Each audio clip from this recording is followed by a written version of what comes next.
Tanguay Électronique, en première ligne.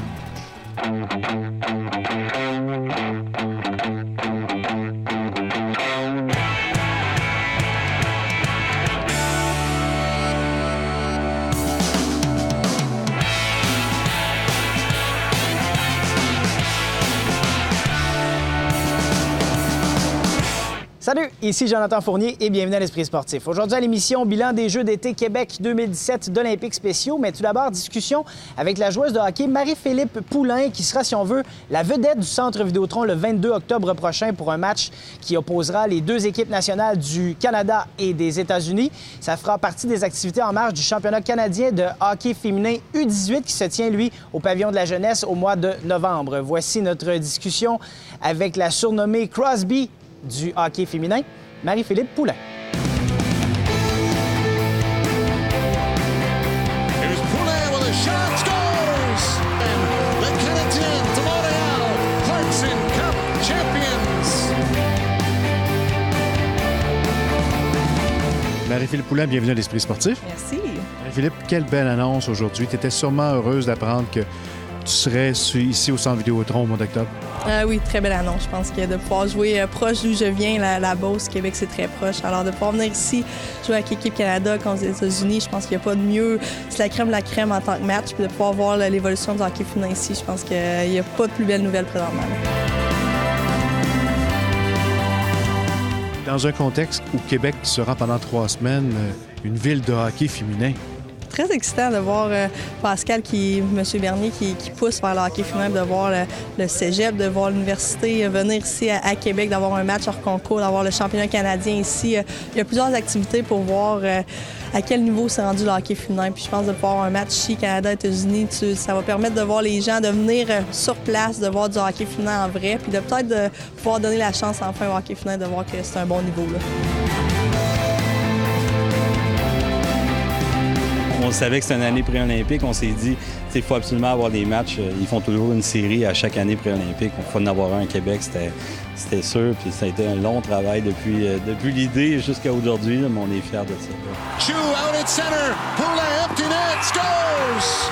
Ta présence au Centre Vidéotron, évidemment, ça peut donner le goût à plein de jeunes filles de jouer au hockey. Je pense d'avoir l'équipe Canada, de voir...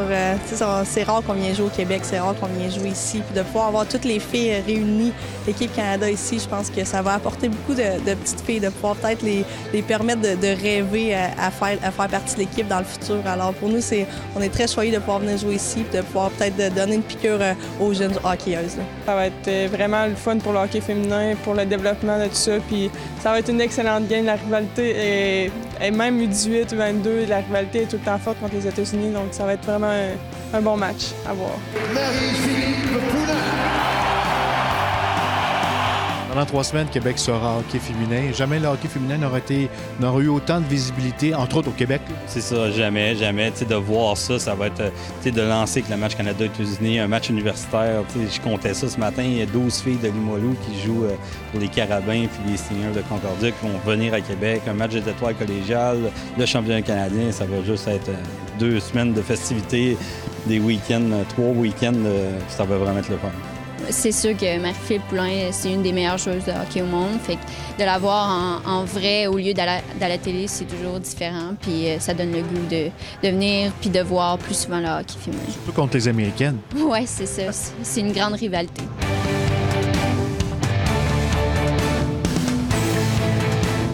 On verra le meilleur du hockey féminin, un match Canada-États-Unis.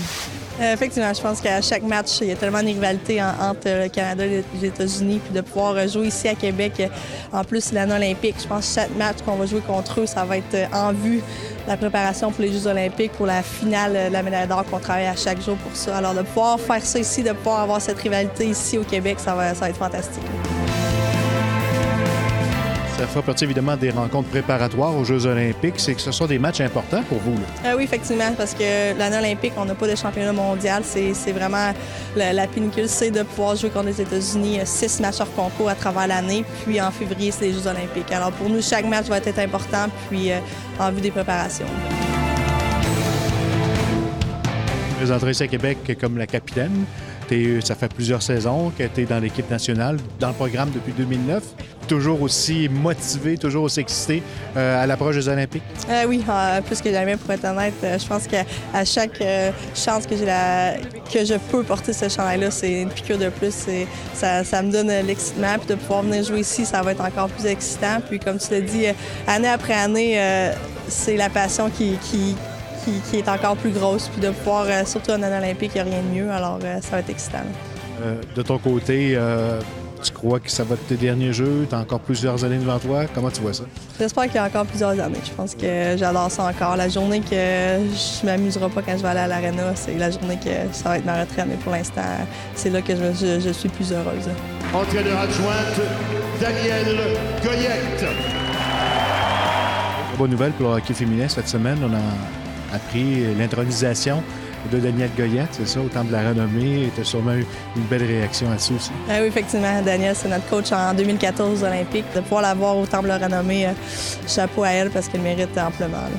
On invite les gens à venir te voir au mois d'octobre? Oui, on invite les gens à venir en grand nombre puis à porter du rouge. On a hâte de voir du rouge dans les estrades.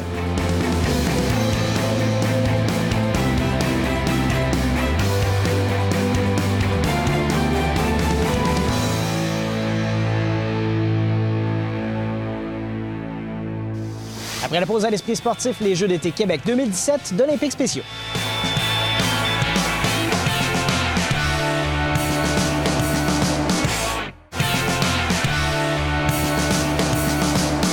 En fin de semaine se tenaient les Jeux d'été Québec 2017 d'Olympiques spéciaux. C'est plus de 1000 athlètes présentant des déficiences intellectuelles qui étaient en compétition un peu partout à Québec, ici même au PEPS, au Club de golf Castor ainsi qu'au Kiorama Frontenac. Un événement très important dans le sport à Québec. Nous avons dressé le bilan avec le directeur général Martial de Rome.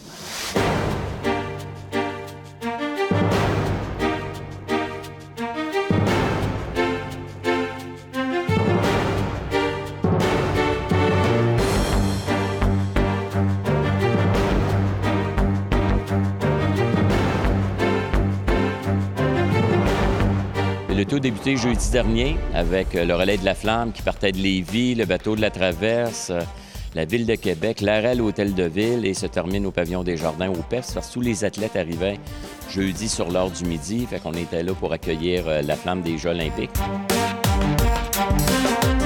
Et ensuite, on a eu le soir la cérémonie d'ouverture qui est incroyable. Les athlètes, 1100 personnes, 800 athlètes, 300 accompagnateurs, je dirais à peu près 1000-1500 spectateurs. C'était l'euphorie. On était dans le stade couvert au PEPS, donc il y avait beaucoup d'esprit. On a modernisé le tout. Monsieur le maire était là. Les gens l'appelaient Régis. C'est devenu l'ami de nos athlètes. Spectacle avec des motos, avec les femmes au tambour de Wendake. On a eu l'orchestre symphonique avec un quintet. Puis ça finit avec les Respectable, qui ont mis le feu à la baraque là, comme tel. Là.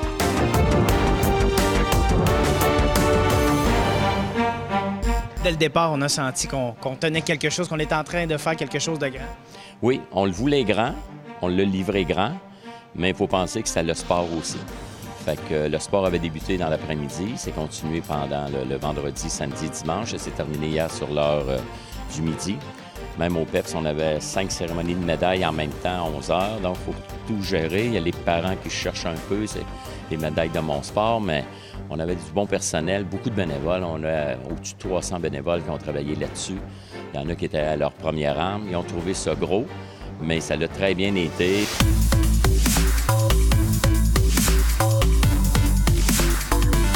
10 disciplines dans tous les sports. La pluie vous a pas trop causé de problème? On a eu quelques retards, mais aucune annulation. Fait que déjà c'était beaucoup. 10 disciplines, c'est quelque chose aussi. 8 au PEPS en même temps. La natation, les gens étaient assez habitués. On tient les championnats provinciaux depuis quelques années pour OSQ. Le soccer, la même chose. Le boccia, les gens ne savaient pas c'était quoi. Fait que j'ai été surpris moi-même. Je suis allé voir ça, puis il y a pas mal de monde qui allait voir le boccia. C'est un peu un genre de pétanque avec des boules un peu plus grosses. Le basketball, il y avait moins d'équipes, mais c'est un sport en développement pour OSQ. Ensuite, on avait la dynamophilie. C'est dans une petite salle au PEPS. Là, il y avait une ambiance terrible. Là. Les haltérophiles, il y a beaucoup de testostérone. Puis les gens embarquaient.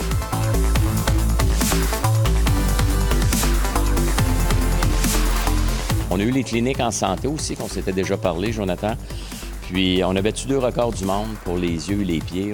J'ai pas les chiffres finaux, Mais la moyenne mondiale est à peu près 35 %. Je crois qu'on a atteint du 75, du 50 ou du 40 % dans nos cliniques en santé. On avait peur de manquer d'espadrilles parce qu'on avait déjà discuté que la clinique des pieds, on remet une paire d'espadrilles à chaque athlète et la clinique des yeux, une paire de lunettes à chaque athlète. Avec prescription, s'ils n'en ont pas besoin, une paire de verres fumés ou une paire de lunettes de sport.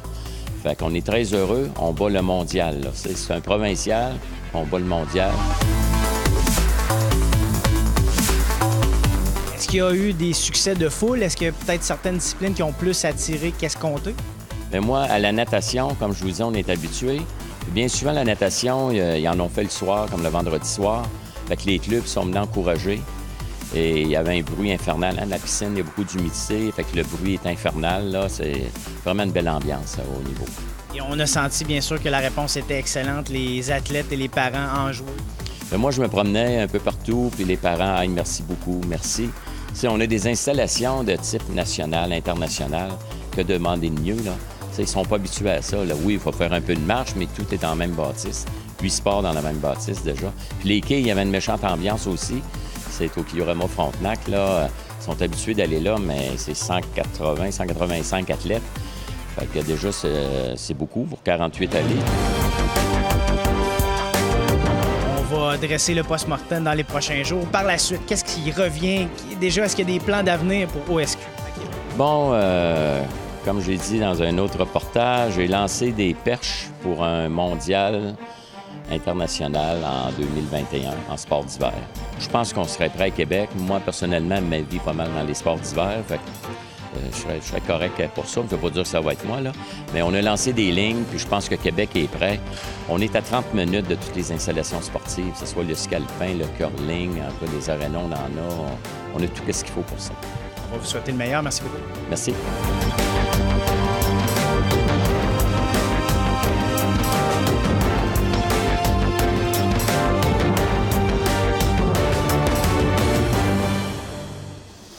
Ici Jonathan Fournier, c'est tout pour l'Esprit sportif. Je serai avec vous toute la semaine. On se dit donc à demain. Ciao!